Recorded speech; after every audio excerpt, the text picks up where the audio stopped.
حضور سیدنا غوث العظم رضی اللہ تعالیٰ عنہ سے بڑی قوی اور قریبی نسبت حاصل کرنے کے لیے یہ قصیدہ غوثیہ بڑا مجرب نسخہ ہے۔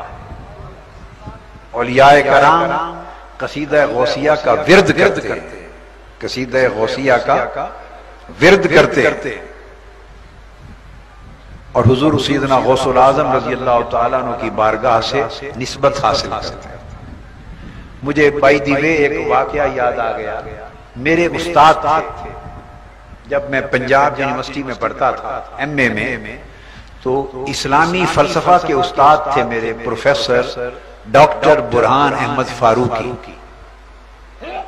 نامور اسلامی فلسفی اور مفکر ہوئے۔ یہ بات انہوں نے مجھے سنائی اور ذاتی مشاہدہ سنایا۔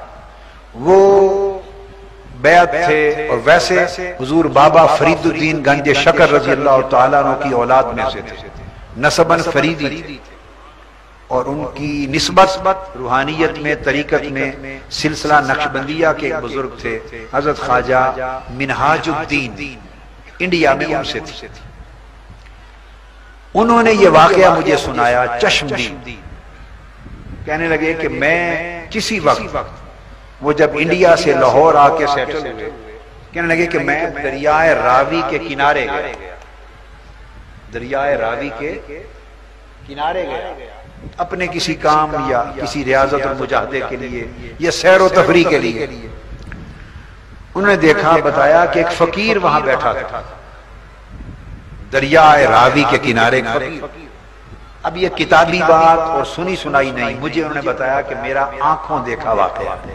ایک فقیر بیٹھا تھا، وہ کچھ ورد وظیفہ کر رہا تھا، دل میں پڑھ رہا تھا، میں بس اس کے پیچھے ہو کے کھڑا ہو گیا، دیکھتا رہا۔ اس کے بعد وہ اپنا وظیفہ مکمل کر چکا تو ایک جلال کی کیفیت میں آیا، تو آپ نے فرمایا کہ وہ اپنی یہ انگلی کرتا تھا دریائے راوی کی طرف اور اس طرح ہاتھ اٹھاتا تھا، اس طرح ہاتھ اٹھاتا تھا، تو جہاں تک اس کا ہاتھ اور انگلی کا نشان جاتا تھا دریائے راوی کی لہر اسی طرح اٹھ کر ہوا میں معلق ہو جاتی، اس کے ہاتھ کے ساتھ لہر دریا کی اٹھ جاتی تھی۔ پھر جب انگلی نیچے کرتا تھا تو وہ دریا کی لہر نیچے آ جاتی، پھر ہاتھ اٹھاتا انگلی اور پانی مسخر ہو کے اس کی انگلی کے ساتھ ہوا میں اٹھ جاتا، پھر نیچے۔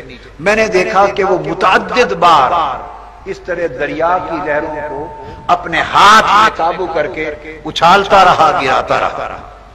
جب وہ فارغ ہو گیا اس مشغلے سے تو میں نے اس کے قریب ہو کے پوچھا کہ آپ کیا پڑھتے ہیں جس سے دریا کی لہریں آپ کے تابع ہو گئی، دریا کی لہریں کیا پڑھتے ہیں؟ اس نے مجھے بتایا میرے کان میں قصیدہ غوثیہ پڑھا،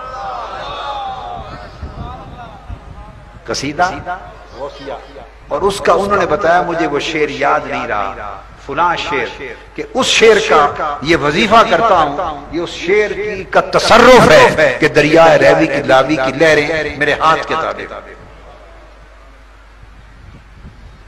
یہ حضور سیدنا غوث العظم رضی اللہ تعالیٰ عنہ کا ایک کلام، ان کے کلام کا وظیفہ کرنے والے آفاقی عناصر کو اپنے تابع کر لیتے ہیں، تو صاحب کلام کے آفاق و عالم میں تصرفات کا عالم کیا؟